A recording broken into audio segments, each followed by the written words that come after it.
Hey there guys, gals, and non-binary pals, GM Potter here. Welcome to my channel where I review books and bookish things. I try to upload on Thursdays and alternating Tuesdays. And today we are going over a book that I got for Christmas. And that book is I'm in Love with Mothman by Paige LaVoy. Let's get into it.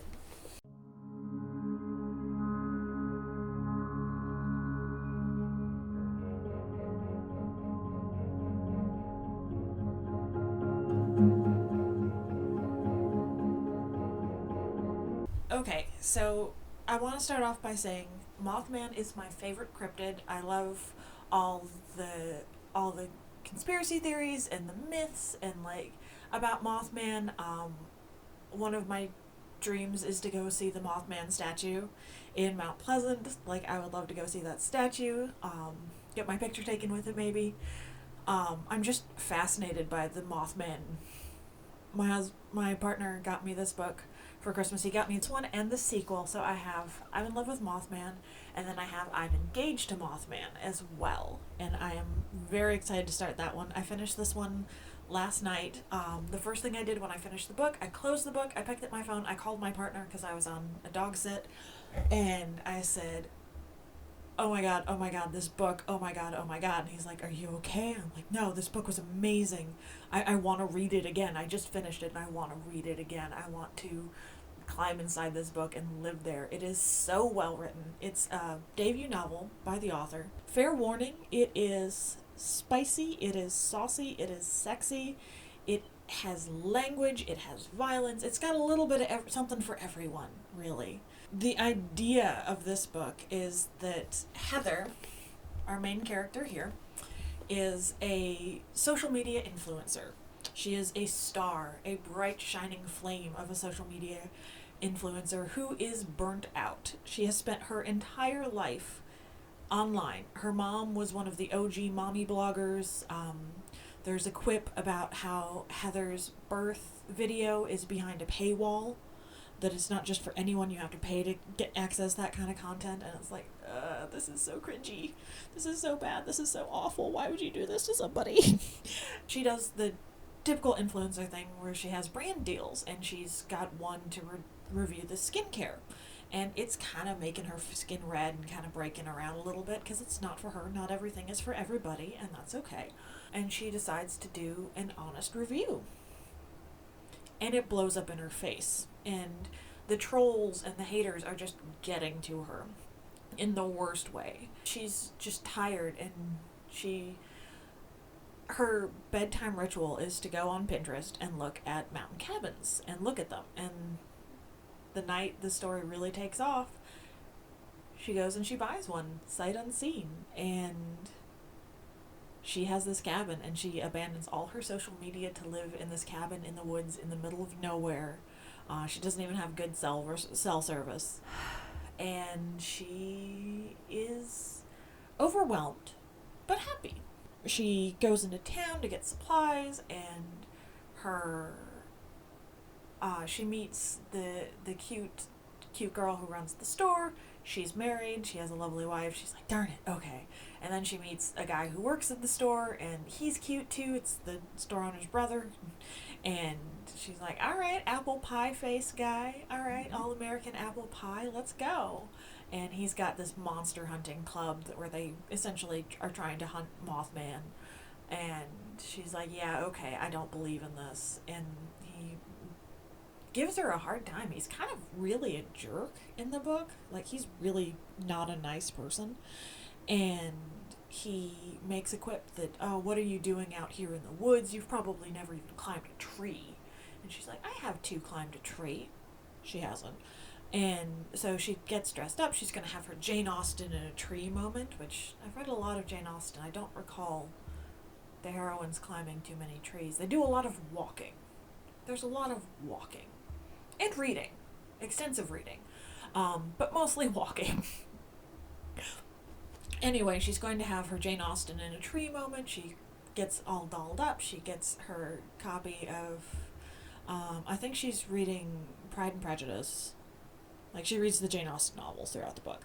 and I think she's got Pride and Prejudice. In another scene, she's got Emma, and she goes to climb the tree, and she gets up there, and it's comfortable, and it's gorgeous, and she has this wonderful, stunning view of the sunset, and then it's dark, and she has to get down.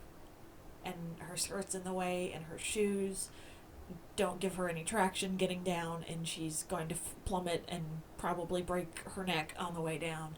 And as she's falling, something swoops in and catches her, and she's like, oh, okay. And then she looks up and it's Mothman, and she freaks out, rightly so. I would too. I love Mothman.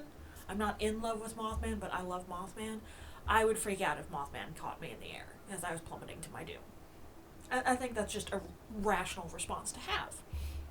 And he sets her gently on the ground, and so the next night there's a horrible rainstorm, and she hears this thud on her roof. Her roof is leaking all over the place. Like, it's terrible. It's bad. Her roof is leaking everywhere, and she hears this horrible thud, and she's like, oh no. What's going on? She goes outside to check it out, and there's Mothman, and he's got a broken wing, and she drags him inside. She bandages up his wing as best she can, and she nurses him back to health, which is so sweet. I love a good nurse him back to health trope. It's very much Beauty and the Beast, this book. It's very much a new take on Beauty and the Beast, so much so that until I was sitting down to write up my notes so I'd have something to reference, I didn't realize that it was a Beauty and the Beast story. Like, it is so well done, and feels so whole cloth and original that I didn't realize that it was a Beauty and the Beast retelling. It's so good. There's a Gaston character, and he's just awful. I won't reveal who that is or what happens, but yeah, there's also a twist ending, which I did not see coming. I'm so glad it happened, because it resolves a lot of the more weird aspects of the book. That being said, Mothman doesn't look like this throughout the whole book. He has a humanoid form, where he still has claws, but they're like sexy claws on the ends of his fingers. And he has fingers, and like a human body, and human adornments, let's say. So it's not like human and creature so much as it is human and humanoid. It's more like Star Trek, that Kirk and Riker will have sex with anything that moves, you know? As long as it's vaguely humanoid. It's like that. It's not gross. And in this book, it's just saucy. Very saucy. And yeah, no, I love this book. Like I said, as soon as I finished reading it, I called my partner and just talked about how good a book this was. I think this is the first romance novel he's even considering reading, because I talked it up so much.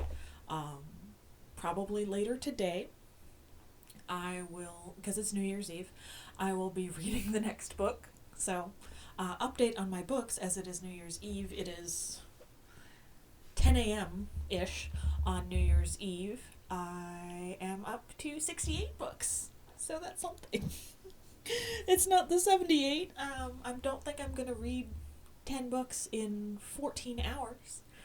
Like, I guess I could read the American Girl books. I don't know if that would count. Probably not going to get to my 78. But yeah, it's shaping up to be a good year end. What's your favorite cryptid? I would love to know.